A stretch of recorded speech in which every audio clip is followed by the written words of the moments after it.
پہلے ہی دن سے شو روم کھولنے کے چکر میں ہو. میں نے کل بھی اپنی قوم کے جوانوں سے کہا تھا تجارت کرو, محنت کرو, مالدار بنو, کیونکہ غربت کبھی کبھی انسان کو کفر تک لے جاتی ہے. میری زبان حیا خاموش ہے لیکن میرے دل کا درد کہنے پہ مجبور کر رہا ہوں. ہم نے تو ایسی بھی رپورٹ سنی ہے کہ قرض تلے دب کر شوہر اپنی بیوی کو وہاں تک پہنچاتا ہے, باہر کھڑے ہو کر کے روتا ہے. یہ تک حالات ہیں, یہ تک حالات ہیں. اب میں کیا کہوں اس کے آگے؟ کچھ کہوں تو کہا نہیں جاتا, مگر چپ رہوں تو رہا نہیں جاتا. موت سے پہلے مر گئے ہو. جسم مرتا ہے تو اتنا نقصان نہیں ہوتا جتنا غیرت کے مرنے پہ نقصان ہوتا ہے. اور ایک بات کہوں, ہماری قوم کے مالدار لوگ قرضہ دینا بند کر چکے, اسی لیے غریب لوگ اب سود سے لے رہے ہیں. ہمارے مذہب میں صدقے دینے سے زیادہ قرض دینے پہ ثواب ہے. صدقہ دینے پہ اتنا ثواب, بھیک دینے پہ اتنا ثواب نہیں ملتا جتنا قرضہ دینے پہ ملتا ہے. بلکہ حدیث پاک میں ہے, اگر مثال کے ذریعے سمجھا رہا ہوں, 50 روپیہ قرضہ دیا تو جب تک واپس لوٹے گا نہیں, روزانہ 50 روپیہ صدقے کا ثواب آپ کے نامہ اعمال میں لکھا جاتا رہے گا. قرضہ دینے لگو, اور جو قرضہ لیتے ہیں وہ ادا نہیں کرتے نا, اسی لیے قرضہ دینے کا سسٹم بند ہو گیا. اور میرے آقا علیہ السلام جس پہ قرضہ باقی ہوتا تھا, شروع اسلام میں اس کی نماز جنازہ نہیں پڑھاتے تھے. آقا فرماتے تھے کہ جس کے اوپر قرضہ باقی میں اس کا جنازہ نہیں پڑھاؤں گا. اس لیے میرے بھائیوں, لو تو دو. اور لیکن یہ جو ہو رہا ہے نا, مرد اور لڑکے خاص طور پہ کامچور ہوئے ہیں. جینس پہنیں گے, ٹی شرٹ اچھی پہنیں گے, بازو بنا لیے اور بائک پہ گھومتے رہیں گے, کمائیں گے نہیں, کیونکہ ان کو پہلے ہی دن شو روم چاہیے. میرے بھائیوں, جب مصر کے بازار میں ہمارے آقا تاجر بن کے کھڑے ہو سکتے ہیں, تو پھر کارنجا کے بازار میں ہم کل کمانے کے لیے ذلت کی جگہ کھڑے ہوگا, اللہ اس کو عزت عطا کرے. مت شرماؤ, کماؤ. ہمارے بہت سارے بزرگوں, کوئی درزی تھے, ہمارے کوئی بزرگ درزی تھے, کوئی بزرگ چمڑا پکاتے تھے, کوئی بزرگ چپل سیتے تھے. چپل سینے والے بھی ہمارے اولیاء گزرے ہیں. بلکہ آپ کو اگر نہیں پتا ہے, بات آگے بڑھ رہی ہے, لیکن اگر نہیں پتا ہے تو آپ کی معلومات کے لیے بتا دوں کہ ایک حیدرآباد میں قطب تھے, قطب, اور وہ چپل سلا کرتے تھے. اور ہمیں شرم آتی ہے. اور اورنگزیب کو مہم درپیش تھی, اور بادشاہوں کی عادت تھی, چونکہ پہلے ایسے لوگ پیدا نہیں ہوئے تھے جو ولیوں سے روکا کرتے تھے, تو بادشاہ لوگ کیا کرتے تھے, دو کام.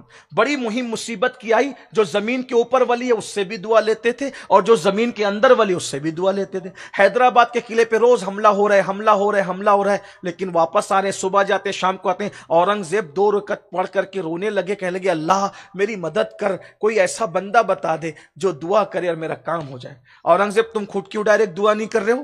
اورنگزیب جانتے ہیں کہ سب کی دعا برابر نہیں ہے. خدا سب کی سنتا ہے لیکن سب کی برابر نہیں ہے, کیونکہ وہاں فوراً کرنٹ والی دعا چاہیے تھی, کیونکہ قلعہ فتح کرنا تھا. اس سے پتا چلا جہاں طاقت ہار جاتی ہے وہاں دعاؤں سے کام چلتا ہے. اس لیے ہمیں 2 چیزوں کے سہارے آگے بڑھنا چاہیے, ایک اپنی محنت ہو اور محنت کے پیچھے کسی کی دعا ہو. نری محنت بھی کام نہیں آتی, نری دعا بھی کام نہیں بناتی. پہلے کام محنت کرو, پھر پیچھے دعا کرو. محنت اور دعا ساتھ ساتھ چلتے ہیں تو پھر بدر میں کامیابی نصیب ہوتی.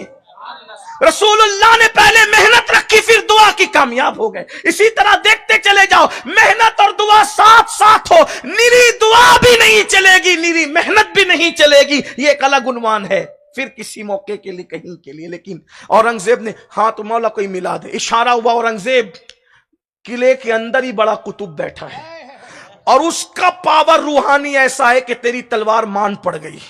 اگر تو کامیاب ہونا ہے تو پہلے جا کے اس سے دعا لے.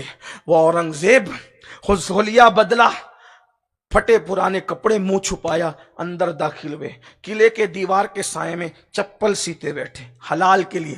چپل چرانا عیب ہے, چپل سینا عیب نہیں ہے.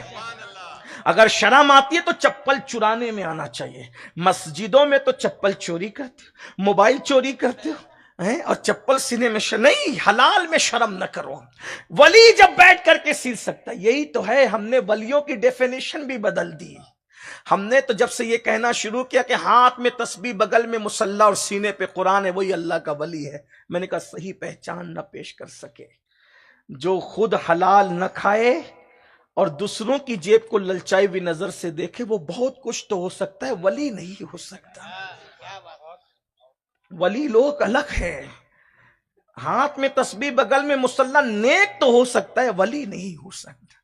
یہ ایک الگ سا عنوان ہے۔ بہرحال بات چل رہی تھی کیا، تو کہ اور اپنی جوتی رکھ دی، پورے کپڑے بدل لیے تھے اورنگزیب بھی، بادشاہ تو پھر بادشاہ ہے، پورے کپڑے بھیس بدل لیے پھٹے پرانے، لیکن جوتی وہی خوبصورت۔ میں اورنگزیب کی توہین نہیں کر رہا ہوں، مجھ پہ توہین کا الزام نہ لگانا، کیونکہ لوگ سنتے بھی ہے سنتے بھی ہے، لیکن یہ بات بات کے طور پہ کی جاتی ہے نا۔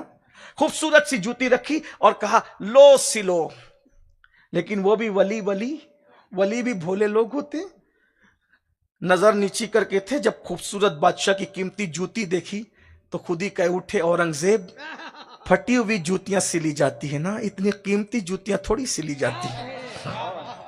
اورنگزیب کہہ کے پہچان تو لیا حلیہ بدلے ہوئے کو، لیکن اپنے آپ کو بھی تو بے نقاب کر دیا، اس لیے کہ آپ ہی تو وہ ہیں نا جو اورنگزیب کو اس حلیے میں بھی پہچان لیتے ہیں۔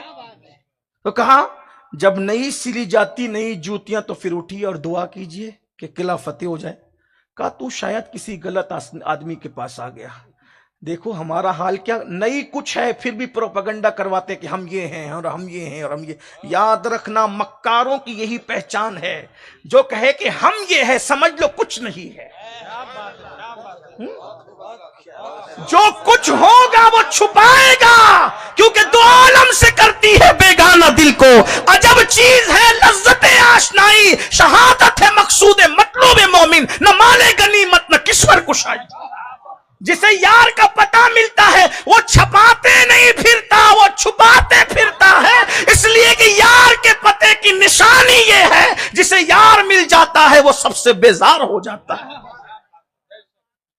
کیسے بیزار ہوتا ہے؟ کہتا ہے دل میں ہو یاد تیری، گوشے تنہائی ہو، پھر تو خلوت میں عجب انجمن آرائی ہو، آستانے پہ تیرے سر ہو اجل آئی ہو، اور اے جانے جہاں تو بھی تماشائی ہو۔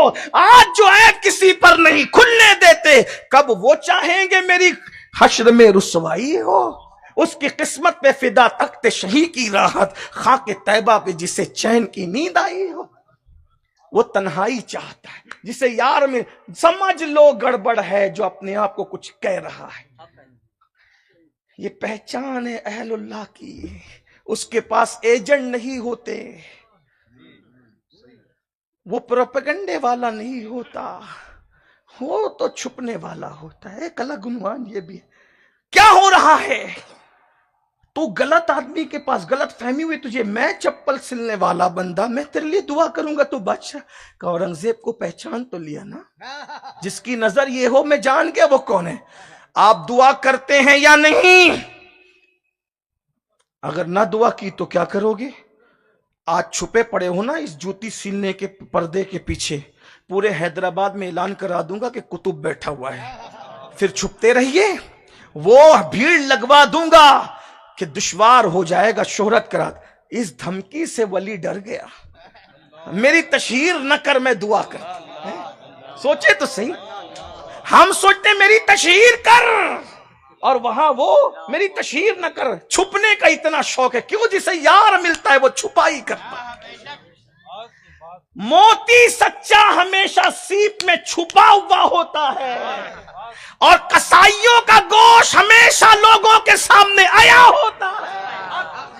موتی ہمیشہ سیپ میں ملے گا، گوشت تو کبھی سیپ میں نہیں ملے گا۔ اللہ کا ولی کہہ رہا ہے میری تشہیر نہ کر، میں ابھی دعا کرتا۔ ہاتھ اٹھائے، اللہ کامیابی عطا کر، جا کل صبح حملہ کرنا، انشاءاللہ کامیاب ہوگا۔ اور صبح حملہ کیا تو تلوار کے ساتھ دعا بھی تھی، طاقت کے ساتھ دعا، اور جو حملہ کیا ہے ایک ہی حملے میں حیدرآباد کا قلعہ فتح ہو گیا۔